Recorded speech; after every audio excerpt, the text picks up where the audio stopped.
The snow on Kethris Prime had turned crimson.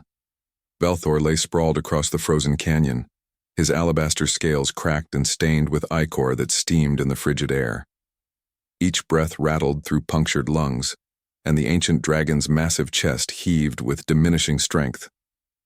5 centuries of life, of soaring through nebulae and walking among the stars, would end here in this desolate place, brought low by plasma torpedoes from a Krynith warship he'd been too slow to evade. He had accepted it. Death came for all things, even dragons. The pale membranes of his wings lay torn and useless, stretched across the ice like funeral shrouds. One eye had gone dark, but with the other, he watched the twin suns of Kethris set beyond the mountains. A fitting final view. Valthor closed his remaining eye and waited for the cold to claim him. Then he heard footsteps. "Oh my God," a voice said. Human, female, breathless with horror and determination. Valthor's eye cracked open. Through the haze of pain, he saw her.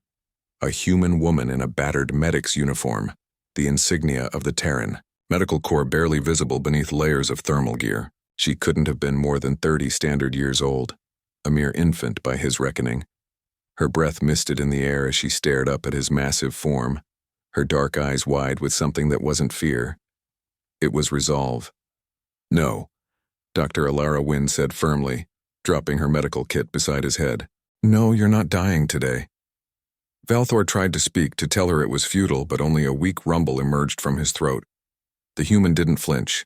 Instead, she began pulling equipment from her kit with practiced efficiency. Scanners, surgical tools, containers of synthetic tissue and coagulants designed for species she'd probably never even met. "I don't care how big you are," she muttered, more to herself than to him. Her scanner hummed as it passed over his wounds. "I don't care if you're a dragon or a deity. If you're bleeding, I can help you." Humans, Valthor thought with fading consciousness. Always so impossibly stubborn, the galactic community had learned that lesson over the past century, since humanity had achieved faster-than-light travel. They were weak by most standards. No natural armor, no venom, no telepathy, no plasma breath. Yet they refused to acknowledge their limitations. They threw themselves into battles they couldn't win, rebuilt cities destroyed by orbital bombardment, and apparently attempted to save dying dragons with equipment meant for creatures 1/100th his size. Dr. Wynn climbed onto his shoulder, using the ridges of his scales like ladder rungs. She reached the massive wound in his neck where a plasma bolt had punched clean through, and Valthor felt her small hands press against the burnt flesh. It should have been agony, but her touch was surprisingly gentle. "This is going to hurt," she warned, and then emptied an entire canister of military-grade coagulant into the wound. Valthor's roar shook the canyon, sending avalanches cascading down distant slopes. Pain, white-hot and electric, shot through every nerve. But beneath the agony, he felt something else. The bleeding was stopping. I know," Dr. Wynn said, her voice somehow cutting through his suffering. "But you're going to live through this, do you hear me? I didn't cross 3 war zones and crash-land my shuttle just to watch you give up." For 6 hours, she worked. Dr. Wynn sealed wounds with foam that hardened into temporary scales. She used an entire field hospital's worth of antibiotics to fight infection and injuries that would have killed a dozen humans. She jury-rigged a plasma cutter to cauterize the worst of the damage, and when her equipment failed, she used needle and thread meant for stitching combat injuries, sewing torn dragon flesh with hands that never trembled. She fell twice from exhaustion, catching herself on his scales. Once she wept from frustration when a sealed wound reopened. But she never stopped. When her medical supplies ran out, she improvised with materials from her crashed shuttle, using coolant as antiseptic, hull plating as splints for his broken wing bones.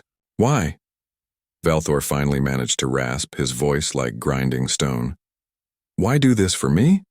Dr. Wynn paused, her hands covered in his blood, her face streaked with tears and sweat. She looked into his remaining eye, really looked, and he saw something in her expression that transcended species and language. "Because every life matters," she said simply. "Because I took an oath. Because you deserve to see tomorrow." She smiled, exhausted and fierce. and because humans don't know when to quit. As the second sunrise of Kethris Prime painted the sky, in shades of amber and gold, Balthor felt strength returning to his limbs. The wounds still ached, but they no longer bled. His breathing came easier.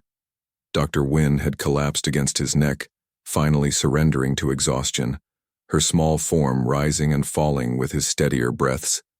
Carefully, so carefully, Balthor lifted his head.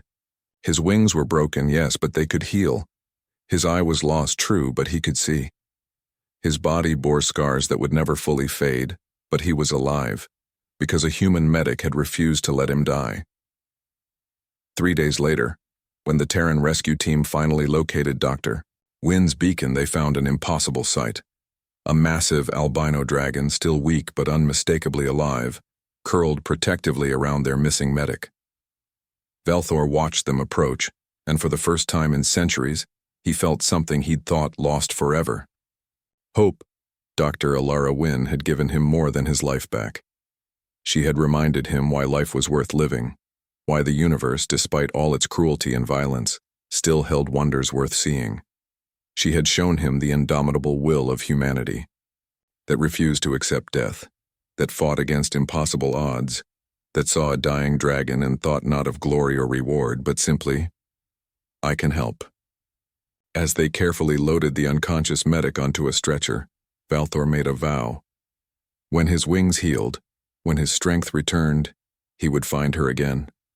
Not to repay a debt, though he owed her everything, but because the galaxy needed more humans like Dr. Alara Wynne, humans who, against all logic and reason, chose compassion over convenience. Humans who looked at the dying and said, not today. Humanity, fuck yeah, indeed.